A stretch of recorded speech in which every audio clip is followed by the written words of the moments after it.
우리가 신앙생활을 하면서 참 혼란스러운 순간은 하나님이 침묵하실 때입니다.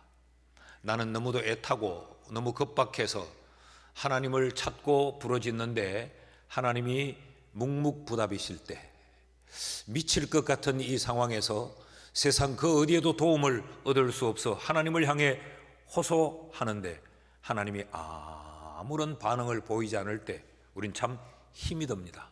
그러면 우리의 마음속에 참 혼란스럽죠. 왜 하나님은 내 기도에 응답해 주지 않는가? 왜 내가 하나님 앞에 뭘 잘못했길래? 어떤 사람들은 하나님 앞에 기도해서 응답도 받고 또 이런 응답 저런 응답을 받았다고 하는데 왜 하나님은 내게만 유독히 침묵하고 계시는가? 내가 신앙생활을 잘못하고 있는가? 아니면 하나님이 나를 사랑하지 아니하시는가? 나는 하나님으로부터 버림을 받았는가? 이런 신앙의 혼란스러움들이 점점 갈등으로 깊어져요. 그러다 보면 자칫 하나님이 살아계실까? 내가 신앙하고 있는 이 행위가 이거 헛다리 짚는 것은 아닌가? 라고 하는 이런 신앙의 뿌리까지 우리에게 흔들리는 그런 위험을 겪는 분들도 간혹 있습니다. 그런가 하면 우리 눈앞에 펼쳐지는 여러 가지 불의한 모습들, 불법의 그런 모습들, 그런 환경, 그런 상황들을 보면서도 하나님이 살아계신다고 하면 하나님은 왜 이렇게 그냥 두실까? 이런 악을 왜 그냥 두시고 이런 불의 불법이 판을 치도록 하나님은 그냥 보고만 계실까? 그런 의문이 우리의 마음속에 일어날 때도 상당히 많지요. 그래서 상당히 혼란스럽습니다. 도대체 신앙이란 뭐며 도대체 하나님은 어떤 분이신가? 이런 것에 대한 갈등이 우리의 마음속에 일어날 때가 있죠. 이것은 우리만이 갖고 특별한 사람만이 갖는 것은 아닙니다. 이미 성경 속에 하박국 선지자도 동일한 물음을 가지고 있었어요. 그래서 그는 하나님 앞에 이렇게 기도합니다. 2절 말씀을 보시면 여호와여 내가 부르짖어도 주께서 듣지 아니하시니 어느 때까지리까? 그러니까 이 부르짖고 하나님을 찾았던 시간이 상당히 길었다는 이야기죠. 어느 때까지 내가 이렇게 하나님 앞에 부르짖고만 있어야 됩니까? 하나님은 왜 계속해서 침묵하고 계십니까? 내가 강포로 말미암아, 강포라는 단어를 지난주에 설명을 드렸죠. 패역함, 아주 악독함, 이런 상황들 내가 언제까지 보고 있어야 되고 이런 상황의 피해를 내가 언제까지 입어야 됩니까? 그런 이야기지요. 내가 강포로 말미암아 외쳐도 주께서 구원하지 아니하시나이다. 이것이 하박국의 질문이었어요. 그런데 하나님이 대답을 해 주십니다. 5절 말씀을 보면 여호와께서 이르시되 너희는 여러 나라를 보고 또 보고 놀라고 또 놀랄지어다. 너희의 생전에 내가 한 가지 일을 행할 것이라. 누가 너희에게 말할지라도 너희가 믿지 아니하리라. 너희의 생전에 내가 한 가지 일을 행할 거야. 그 말은 하나님이 응답하실 때가 오고 있다는 이야기지요. 그런데 그 일이 어떤 일이냐? 너희가 놀랄 만한 일이요, 너희가 믿기 어려운 일로 내가 일을 행할 거야. 그래서 우린 지난 시간에 침묵에도 뜻이 있구나. 하나님의 침묵하심이 무조건 외면함이 아니고 하나님이 침묵하심이 나를 향하여 귀를 닫고 눈을 돌리심이 아니고 하나님이 그 침묵하심 속에도 하나님의 뜻이 있고 하나님의 계획이 있구나. 그래서 우리는 침묵의 시간은, 하나님의 침묵의 시간은 하나님이 일을 안 하시는 때가 그것이 아니고 조용히 일하고 계시는 시간이구나 라고 하는 말씀을 지난주에 우리가 살폈죠. 그렇습니다. 하나님은 살아계신 하나님이시기 때문에 하나님은 반드시 일하십니다. 그 일하시는 하나님이 우리에게는 침묵하심으로 보여질지라도 하나님은 가만히 계시는 것이 아니고 그 침묵하심으로 보여지는 그 바탕에 하나님은 우리를 위해 조용히 일하고 계시는 것이죠. 자, 그런데 하나님이 조용히 일하시는 그 일하심의 방법이 대단히 충격적입니다. 6절 말씀을 보면 보라 내가 사납고 성급한 백성 곧 땅이 넓은 곳으로 다니면서 자기가 소유가 아닌 거처들을 점령하는 갈대아 사람을 일으켰나니. 이 갈대아 사람을 내가 일으키고 있는데 이 사람들은 굉장히 사납고 포악하다. 그래서 자기 땅이 아닌데도 들어가서 점령해버리고 파괴시키고 모든 것들을 자기의 것으로 삼는 이런 사람들 내가 일으키고 있다라고 말씀을 하세요. 이 보편적이지 않습니다. 지금 아수르 때문에 강포의 고통을 겪고 있는데 아수르보다 더 사납고 아수르보다 더 강포한 백성을 하나님이 준비하고 있다라고 지금 말씀을 하는 거죠. 그들을 7절과 8절에서는 이렇게 묘사를 합니다. 그들은 두렵고 무서우며, 두렵고 무섭다는 이 말은 지금 이스라엘 백성들에게 트라우마입니다. 그 강포한 아수르 때문에 이들은 지금도 두려워 떨고 있는데, 얼마나 무서워하고 있는데, 하나님이 일으키는 갈대아 사람들은 더 무섭고 더 두려운 존재, 그들의 당당함과 위엄이 자기들에게서 나오며 그들의 군마는 표범보다 빠르고 저녁 이리보다 사나우며 그들의 마병은 먼 곳에서부터 빨리 달려오는 마병이라 마치 먹이를 움키려 하는 독수리의 나름과 같도다. 이런 갈대아 사람을 하나님이 일으켜서 아수르를 패망시킬 뿐만 아니라 이스라엘 민족을 하나님이 점령하게 해서 이스라엘의 민족도 파괴시키겠다라고 말해요. 얼마나 충격적입니까? 그런데 그들이 어떤 사람이냐? 더 결정적인 말씀은 11절입니다. 그들은 자기들의 힘을 자기들의 신으로 삼는 자들이라. 하나님을 부정하는 사람들이에요. 자기들의 힘을 믿는 사람들, 자신들이 신이라고 생각하는, 하나님에 대하여서 절대 부정하는 이런 존재들을 하나님이 지금 일으켜 세우고 있다는 겁니다. 여러분 이해가 되십니까? 하박국의 기대와 하박국의 생각과는 전혀 다른 하나님의 응답이었어요. 하박국은 그 민족이 아파하고 있는 것을 가슴으로 끌어안고, 하박국의 이름이 끼안다, 포옹하다, 포용하다 이런 의미라 그랬죠. 그 민족의 아픔을 끌어안고 하나님이여 이 민족을 속한 시간 내에 하나님 구원해 주십시오. 어느 때까지 이렇게 기다려야 합니까? 라고 하나님께 울부짖고 기도했는데, 그런 민족 부흥의 꿈을 꾸고 있는데 하나님의 대답은, 하나님이 일하시겠다고 하는 그 하나님의 방법은 하박국의 기대와는 달라요. 3장 2절 말씀을 보십시오. 여호와여 내가 주께 대한 소문을 듣고 놀랐나이다. 여호와여 주는 주의 일을 이 수년 내에 부응하게 하옵소서. 이 수년 내에 나타내시옵소서. 진노 중에라도 긍휼을 잊지 마옵소서. 이렇게 민족의 구원과 민족을 향하여 베풀어 주실 하나님의 긍휼을 이렇게도 구하고 있는데 하나님의 응답은 아수르를 통하여서, 바벨론을 통하여서 아수르를 칠 뿐만 아니라 이 민족도 하나님이 점령하고 파괴시키겠다라고 말씀을 하고 계십니다. 도무지 이해할 수 없죠. 여러분 여기에 우리의 오해가 있습니다. 우리는 어떻게 생각합니까? 우리가 하나님의 백성들이기에 힘들고 어려울 때 하나님을 향하여 부르짖으면 하나님은 응답하시고 응답하시되 즉각적으로 우리를 구원해 주셔야 그 하나님이 좋으신 하나님이고 우리가 그 하나님의 백성임이 분명한데, 이게 우리가 가진 생각이에요. 근데 오늘 성경은 오해다라는 것입니다. 너희들에겐 하나님이 외면하는 것처럼 하나님이 침묵하고 계시는 것이 있다.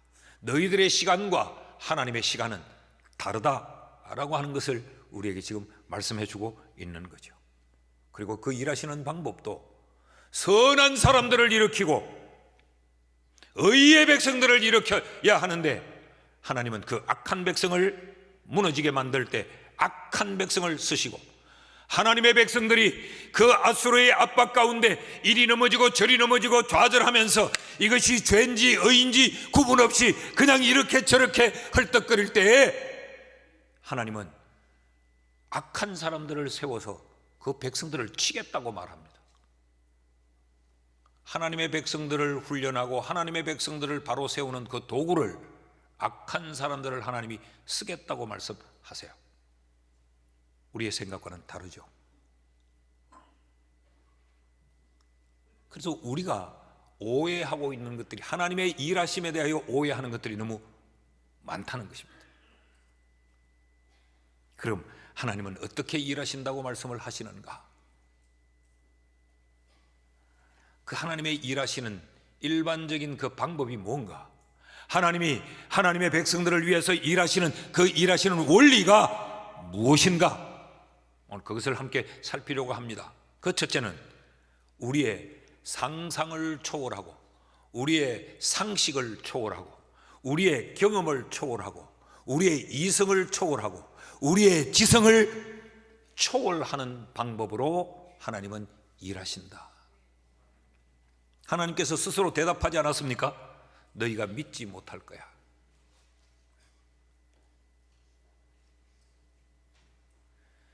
내가 이렇게 일한다고 말을 해도 너희가 받아들일 수 없는 그 방법으로 나는 일을 해 라고 말씀을 합니다. 5절 말씀을 보시죠.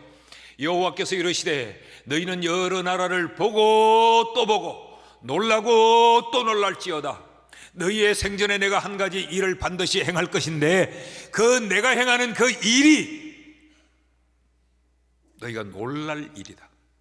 그리고 이것을 누가 너희에게 말할지라도 너희가 믿지 아니할 것이다. 너희는 믿을 수도 없고 너희는 생각할 수도 없고 너희는 그저 놀랄 수밖에 없는 그 방법으로 나는 일을 한다. 상식을 초월하는 방법으로 하나님이 일을 하신다는 거죠. 그래서 하나님은 우리에게 기도하라고 말씀을 하시면서도 이렇게 가르쳤어요. 환난 날에 내게 부르짖으라. 내가 네게 응답하겠다. 그런데 내가 네게 응답하는 그 응답의 내용은 너희가 알지 못하는 크고 비밀한 일을 너희에게 보이리라. 너희가 알지 못하는 그 표현은 너희가 생각지도 못하는 것, 너희는 상상도 못하는 것, 너희의 머리로는 도무지 담을 수 없는 크고 놀라운 그 비밀스러운 것을 내가 너희에게 응답으로 행할 것이다. 이것이 하나님의 일하시는 방법입니다. 여러분, 사실 우리가 성경을 펼쳐놓고 보면 성경에는 하나님의 일하심의 기록 아닙니까? 하나님이 어떻게 일하셨는가를 기록해 놓은 것이 성경 아닙니까? 하나님의 일하심의 방법들은 상상을 초월합니다. 상식을 뛰어넘습니다. 우리의 지성과 우리의 이성, 우리의 경험, 과학을 뛰어넘습니다. 하나님이 말씀 한마디로 천지를 창조했다는 것이 성경 첫 번째 선언입니다. 여러분, 이것이 과학으로 이해할 수 있습니까? 우리는 무엇인가를 만든다면 거기에 사람의 활동이 투자되어져야 되고 거기에 에너지가 쏟아부어져야 되고 무엇인가를 만들 수 있는 재료가 공급되어져야 되고 시간이 거기 소요되어져야 되고 온갖 것들이 복합적으로 다 조건이 갖추어져야 무언가가 만들어지는 것인데, 우주 만물을 만드실 때는 하나님이 말씀 한마디로 만드셨다. 빛이 있으라 하니 빛이 있었고, 여호와께서 가라사대 그대로 되니라, 그대로 되니라. 이것이 창조의 기록 아닙니까? 이걸 어떻게 우리가 우리의 지성으로 다 이해할 수 있습니까?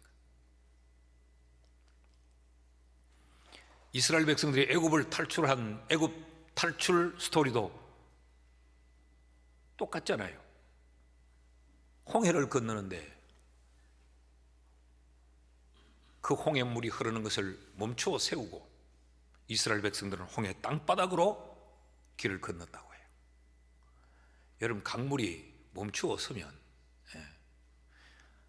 내려오는 이쪽은 그럼 물이 벽을 만들고 있어야 되는 거 아닙니까 지금? 그리고 여기는 이제 물이 빠져나가겠죠. 이게 가능합니까? 우리가 이럴 수 없는 상황을 표현할 때마다 물처럼 흘러가는데 멈출 수 세울 수 없는 것을 우리가 그렇게 표현하잖아요. 근데 이 일이 있었다는 거죠. 이게 가능하냐고요. 근데 하나님은 그 방법으로 이스라엘 백성들을 애굽을 탈출시켜서 광야로 끄집어내십니다.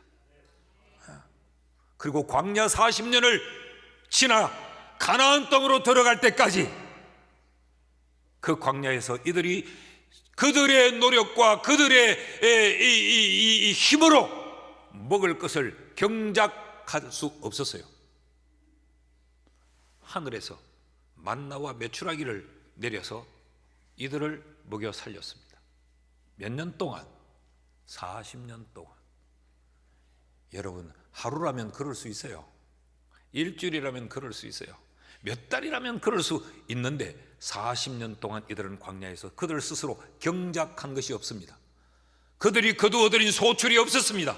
아무것도 할 수 없는 광야의 바닥에서 하늘로부터 40년 동안 먹을 것을 공급받고 40년 광야를 지나는 동안에 의복이 헤어지지 않았고 애굽을 탈출하면서 신고 나온 그 샌들 한 켤레밖에 없었는데 그들의 발이 부러뜨지 않았다. 어떻게 이것이 가능합니까? 근데 하나님은 그렇게 일하시는 분이세요. 여러분, 아브라함과 이삭을 통해서, 아브라함과 사라를 통해서 이삭을 하나님이 출산케 하죠. 근데 그때 사라는 경수가 끊어진 여자, 생산 능력이 이제 소실되어 버린 여자였어요. 그래서 하나님이 자식을 주겠다고 하니까 이들은 사라의 몸에서 자식이 난다는 것은 상식이 아니에요. 그건 상상할 수 있는 일도 아니에요. 그건 과학이 아니에요. 그래서 그 집에 있는 종을 아들로, 양자로 입양하는, 이게 상식이고 이게 경험이고 이게 합리적이라고 생각했어요. 근데 하나님은 아니라고 말합니다. 사라의 몸에서 주겠다고 말을 해요. 그래서 그들은 다른 여인을 취하여서 그 여인을 통하여서 자식을 낳는 대리모를 구해서 그렇게 자식을 낳습니다. 근데 하나님 그것도 아니라고 말합니다. 결국엔 사라의 몸에서 하나님이 생명을 출생케 하십니다. 이게 상상이나 할 수 있는 일입니까? 근데 성경은 하나님의 일하심은 그렇다라고 말합니다. 여러분, 우리가 하나님을 믿는데, 우리가 그 하나님이 위대하시고 그 하나님이 전능하시다고 찬양을 하는데, 그 우리가 믿는 위대하신 하나님, 그 전능하신 그 하나님이 우리의 상상과 상식을 뛰어넘어 일한다고 하는 그 사실도 믿으시는지요? 아멘은 하는데 현실적으로는 그렇게는 안 믿어요. 우리의 상식의 영역 속에서 우리는 그 하나님을 기대하고, 우리는 우리의 이성의 영역에서만 하나님이 일하실 것을 우리는 믿어요. 그러니 우리에겐 기적을 베푸시는 그 하나님이 우리의 삶에서 경험되지 못하는 것입니다. 우리는 뭘 기도하느냐? 가만히 보니 요거는 조금만, 내가 지금 힘드는데, 나는 조금 할 수 없는데 조금만 어떻게 도움을 받으면 될 수 있겠다 싶으면 매달려서 기도해요. 근데 이건 불가능하다. 이건 상식적으로 안 된다. 이거는 우리의 지식을 동원해 봐서도 이건 불가능해요. 그럼 아예 기도 안 하잖아. 접어버리죠. 그렇게 접고 살았다면 반야울 교회 오늘의 교회는 없었습니다. 우리의 오늘은 없습니다.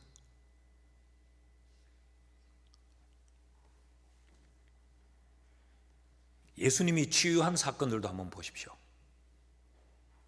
나면서부터 소경된 자를 고치셨어요.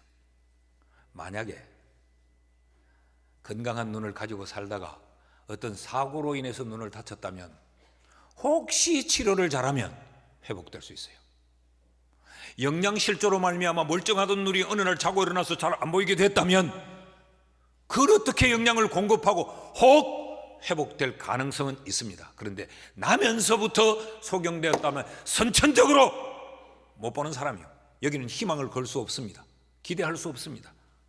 예수님이 그 나면서부터 앞을 보지 못하는 자의 눈을 말씀 한마디로 뜨게 하셨어요. 땅바닥에 침을 뱉고 흙을 이겨 그 눈에 바르고 저 실로암 못에 가서 씻으라.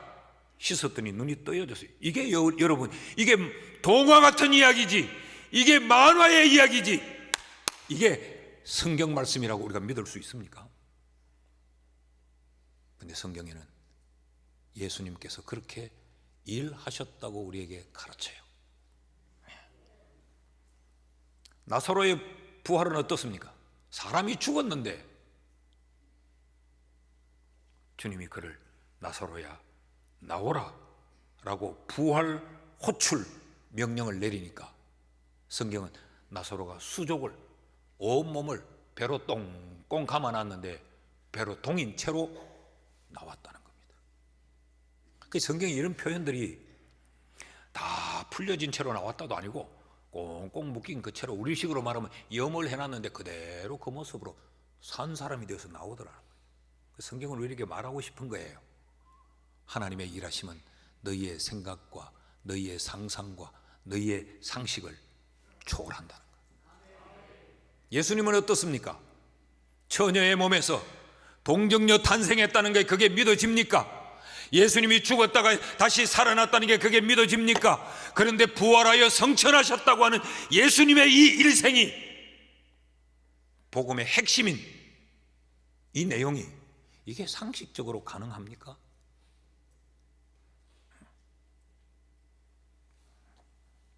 어떻게 이럴 수 있는가? 어떻게 이럴 수 있는가? 하나님께서 천지 만물을 만드신 창조주이기 때문에 가능합니다. 온 우주 만물을 하나님이 만드셨기 때문에 하나님은 못하실 것이 없는 거예요. 하나님이 원하는 대로, 하나님이 마음 먹는 대로, 하나님이 하고자 하는 대로 하나님은 모든 것을 할 수 있단 말이죠. 그래서 우리는 하나님을 향하여서 이런 소망을 가질 수 있고, 하나님을 향하여서 이런 기대를 가질 수 있고, 하나님을 이런 의미에서 하나님의 일하심을 믿을 수 있습니다. 이사야 40장 15절 말씀을 보면요, 보라 그에게는, 하나님에게는 열방이 통에 한 방울 물과 같다 그랬어요. 온 나라들이 통에 담긴 한 방울의 물과 같을 뿐이라는 거예요. 저울에 작은 티끌 같다. 저울 추가 안 움직입니다. 티끌은 하나 올라가 있어도. 섬들은 떠오르는 먼지 같으리니. 우리는 대단하다고 보고 우리는 엄청나다고 보지만 하나님 편에서는 그건 지극히 작디 작은 거다. 물 한 방울, 티끌, 먼지, 지극히 작은 거다. 그러니 하나님 안에서 능치 못함은 없습니다. 이걸 우리가 믿어야 되는 거죠. 이 사실을 믿으면 우리는 절망하지 않을 수 있고 낙심하지 않을 수 있습니다. 세상을 두려워하지 않을 수 있습니다. 이렇게 크신 하나님, 이렇게 위대하신 하나님이기 때문에 그 하나님은 못하실 일이 없습니다. 상상을 초월하고 우리의 상식을 뛰어넘는 그 방법으로 하나님이 일하신다. 둘째로, 하나님은 어떻게 일하시는가?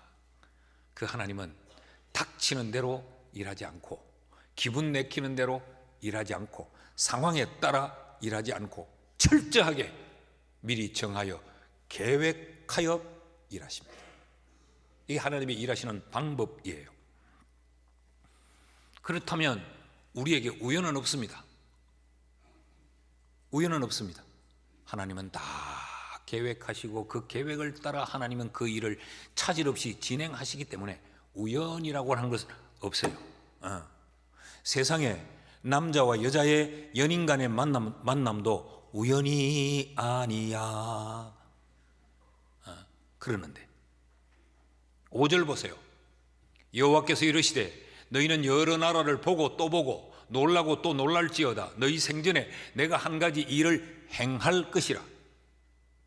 한 가지 일을 하나님이 행하겠다고 지금 말씀을 하세요. 이 말은 무슨 이야기입니까? 하나님의 마음에 이미 작정되어 있다는 거죠.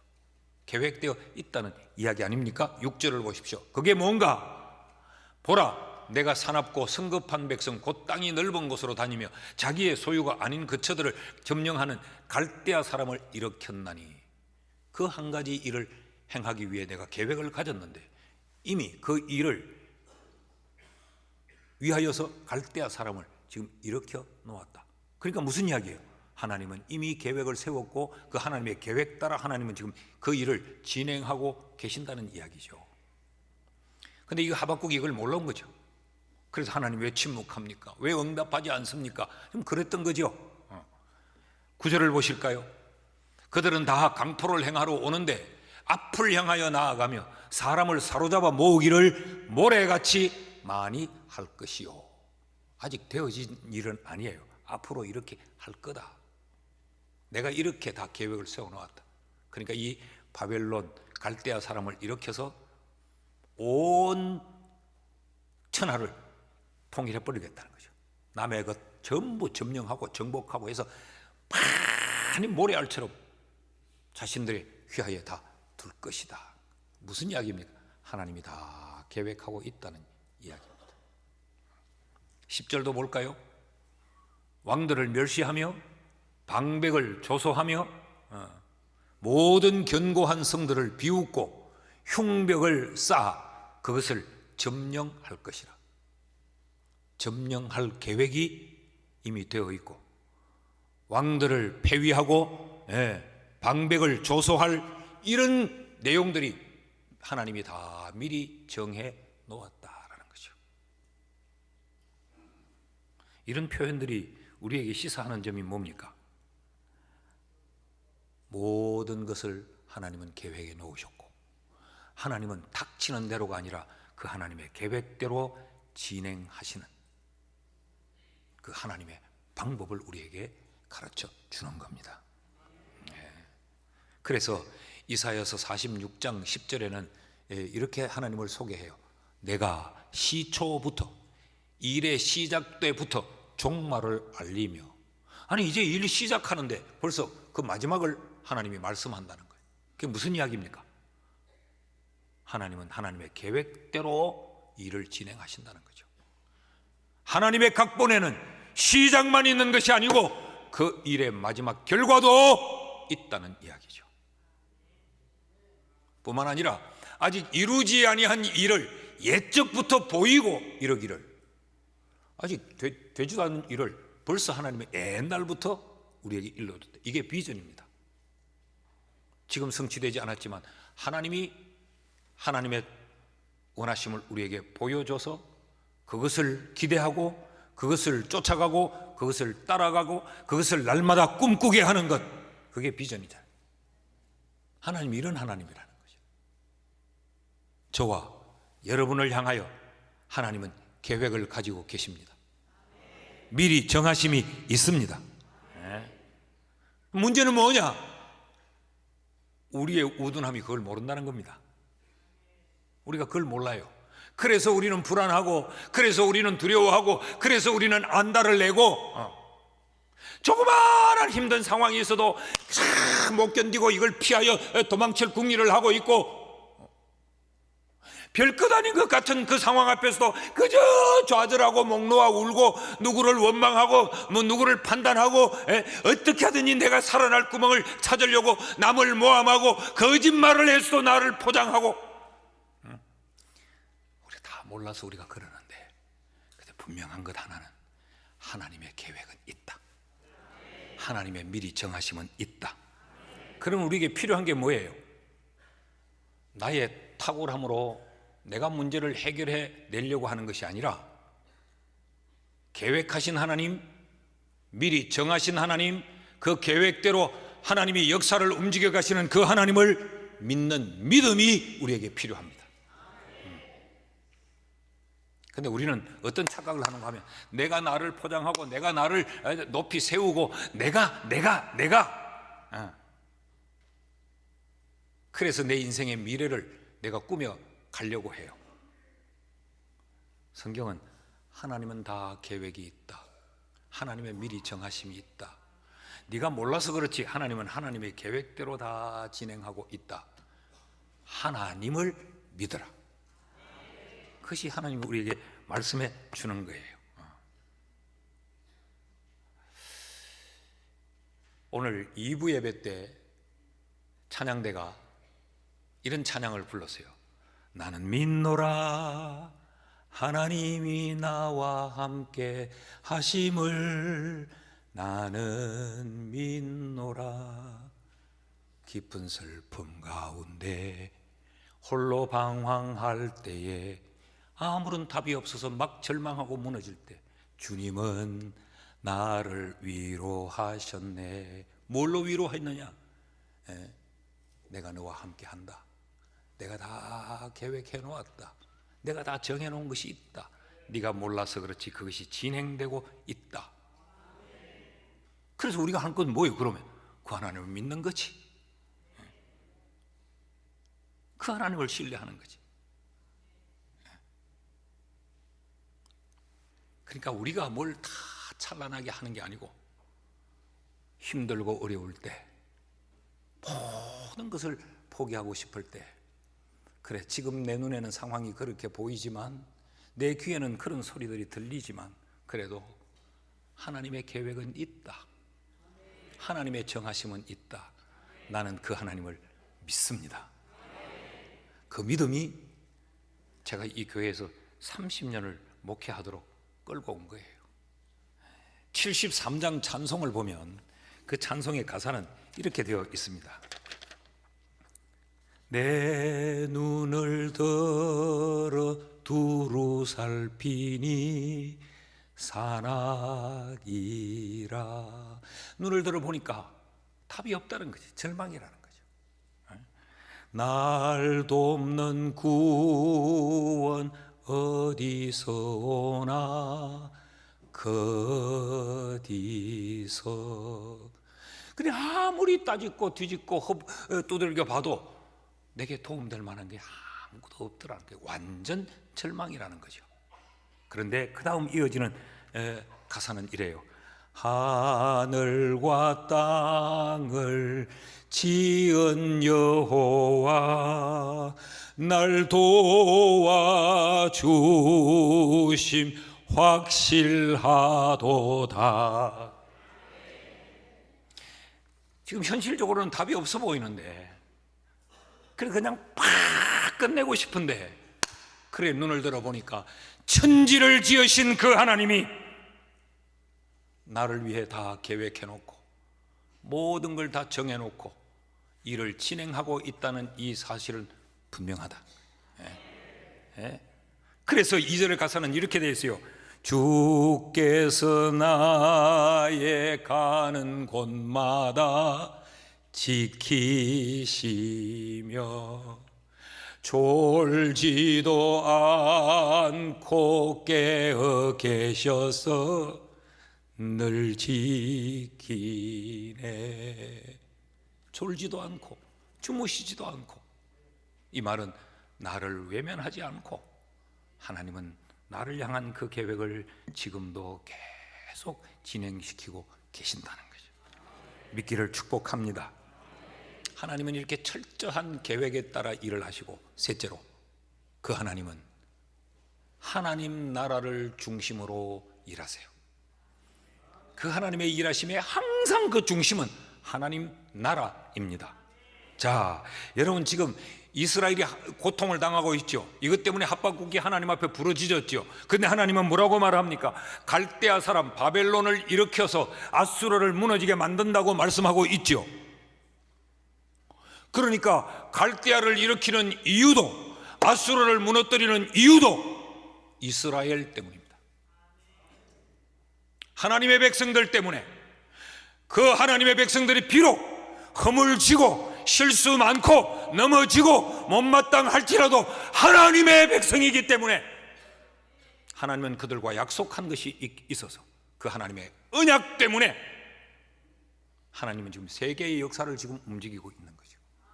한 나라를 흥하게 하심도, 한 나라를 망하게 하심도, 한 나라를 성하게 하고 한 나라를 쇠하게 하는 것도 그 나라들 때문이 아니고 하나님은 하나님의 백성들인 이스라엘 때문에 그들과 약속한 하나님의 그 언약을 지키시기 위하여 하나님 지금 일을 하고 계시는 거죠.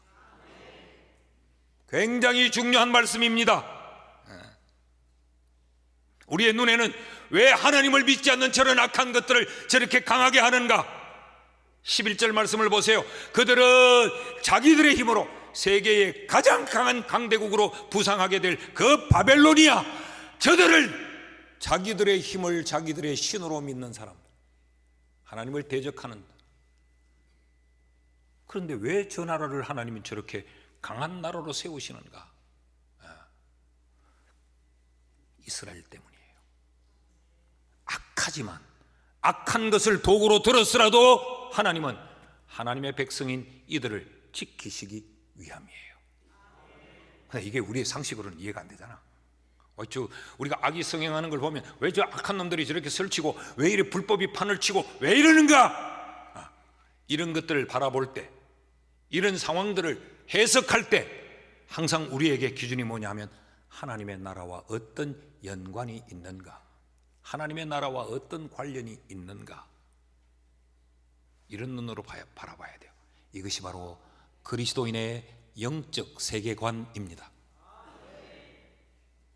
뉴스가 말하는 대로, TV의 앵커가 말하는 대로 떠돌아다니는 영양가 없는 그런 유튜버들이 돈 벌려고 하는 그런 말들 말고 우리는 영적인 세계관으로, 이것이 하나님 나라와 어떤 관련이 있는가. 그래서 우리가 생각하는 것, 우리가 판단하는 것, 우리가 뭔가를 결단하는 것, 이 모든 것들을 우리는 어떻게 해요? 하나님 나라와 관련하여 생각해야 되는 거예요.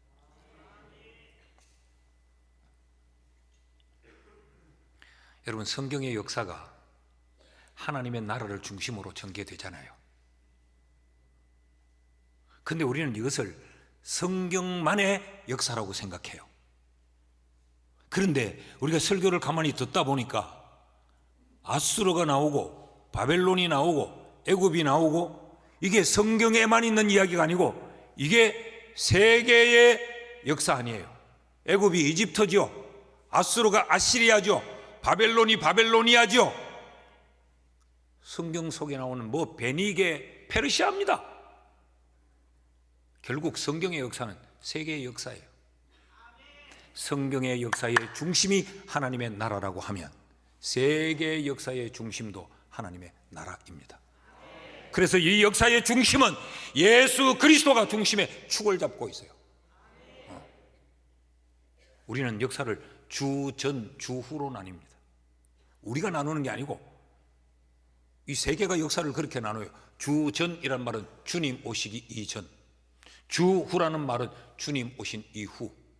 그래서 주전 역사를 BC, Before Christ, 그리스도 이전의 역사.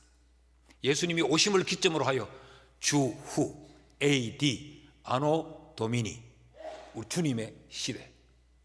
이걸 교회가 이렇게 하면 교회만 나누는 게 아니잖아요. 오늘 우리가 BC 몇 년, AD 몇 년이라고 이렇게 쓰죠. 세계 역사의 중심이 예수 그리스도란 말이죠.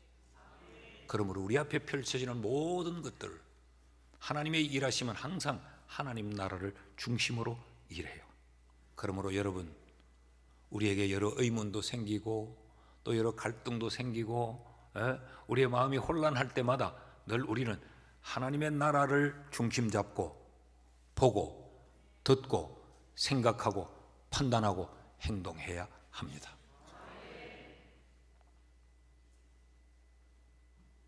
그 하나님의 나라는 오늘 교회들입니다. 하나님의 백성들의 모임이 하나님의 나라입니다. 그러므로 여러분, 교회는 결코 약한 집단이 아니에요. 교회는 결코 세상에서 무너지지 않습니다. 지금 이스라엘을 바벨론을 들어서 아수르도 칠 뿐만 아니라 이 이스라엘을 하나님이 지금 정화한단 말이죠. 그 시련에도 다 하나님의 계획이 있는 것이고, 내 인생에도 그냥 우연히 일어나는 것이 아니고 다 하나님의 계획 속에 일어나는 거죠. 그러므로 하나님의 사람들은 세상을 너무 두려워하지 않아야 됩니다. 우리가 땅에 발을 딛고 땅에서 먹을 것을 취하여 사니까 두려움도 느끼고 걱정도 되고, 하지만 거기 매이지 않아야 돼요. 하나님의 나라가 중심이라면 하나님은 언제나 우리를 위하여 일하십니다. 우리가 우리의 인생의 남은 날의 그림을 한번 상상해 봐요. 다 알 수 없지만 기대가 되지 않습니까? 하나님이 아직 못다 이룬 그 하나님의 계획이 뭘까? 그렇게 생각하면 하루하루가 흥분되고 하루하루가 신나는 거죠. 모진 역경과 환난이 찾아와도 이걸 통해서 하나님이 또 어쩌려고 이러실까? 힘은 들어요. 들이닥친 그 상황에서 불안한 마음도 있어요. 그러나 이 너머에 뭘 하시려고 하는가를 기대하는 거죠. 예배를 하러 와서도 기대가 없는 분들이 계세요. 오늘 하나님 내게 무슨 말씀을 듣게 하실까? 하나님은 또 오늘 나를 어떻게, 뭘 결단하게 하실까? 뭘 내 삶에 어떤 것을 돌아보게 하실까? 이런 기대가 없어요. 맹하게 와가지고 니는 거기 있고 나는 여기 있고 시간은 자꾸 가는데 언제 끝날까? 여러분, 우리가 기대를 하고 희망을 하며 하나님의 일하심을 이해하고 살아가는 우리가 되기를 주의 이름으로 축복합니다.